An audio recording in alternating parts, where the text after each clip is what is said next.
Matapos magpalipat-lipat ng piitan mula ng sumuko noong Miyerkules, nakadetain na ngayon si Janet Lim Napoles sa Fort Santo Domingo sa Santa Rosa sa Laguna. Pero sa unang magdamag na inilagi niya doon, tumaas na naman ang presyon ni Janet Lim Napoles. At posible raw kasi naninibago si Napoles sa espasyo ng piitang bahay kung saan siya naroroon ngayon. May tinatawag na claustrophobia pala si Napoles. Daw, nakatutok si Marisol Abduraman.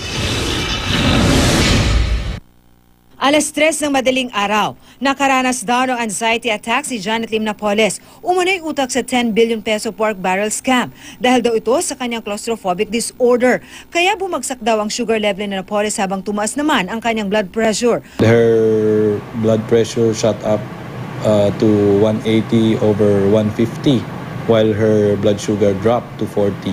She was immediately attended to by the nurse on duty. Ang claustrophobia ay ang di maipaliwanag na takot ng isang tao sa confined, sarado o maliit na espasyo. Sa kaso ni Napoles, posible raw na naninibago siya sa paligid na kanyang ginagalawan. Malayo sa mga bahay niya sa Forbes Park at Dasmariñas Village sa Makati na higit 1,000 square meter ang lawak.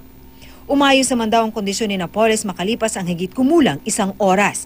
She is more adjusted. Ito ang detention facility sa loob ng Fort Santo Domingo sa Santa Rosa, Laguna. Kuha ang videong ito ilang oras bago ilipat si Napoles mula sa Makati City Jail patungong Fort Santo Domingo bago pumutok ang araw kahapon. May floor area na 82.4 square meters. May 2 kwarto ang bungalow type na piitan ni Napoles. Ang kwartong tinutulugan ni Napoles, mayroong sukat na 19.2 square meter. Meron din itong sariling CR. Ang isa namang kwarto, may sukat na 12.8 square meters. Merong receiving room na may sukat na 40 square meters. May 3.2 square meter din na common CR ang piitang bahay.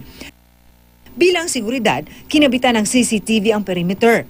2 rin ang layer ng bakod na pawang gawa sa cyclone wire. Ang outer layer na bakod nakatakip ng asul na sako. To enhance the outer perimeter for a possible long-range threat. Maging ang kisame napapalibutan ng rehas.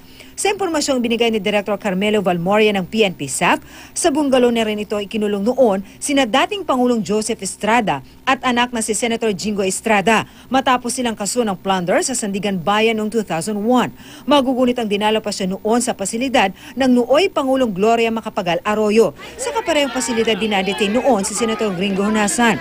Katapat ng bahay na piitan ngayon ni Napoles at nooy ng mag-amang Estrada at Senator Honasan ang mas maliit na bungalow. Doon naman nakulong noon si MNLF Founding Chairman Nur Miswari. Ilang beses nang sinabi ng gobyerno at ng PNP, walang special treatment kay Napoles. Nararapat lang daw ang kanilang pag-handle kay Napoles.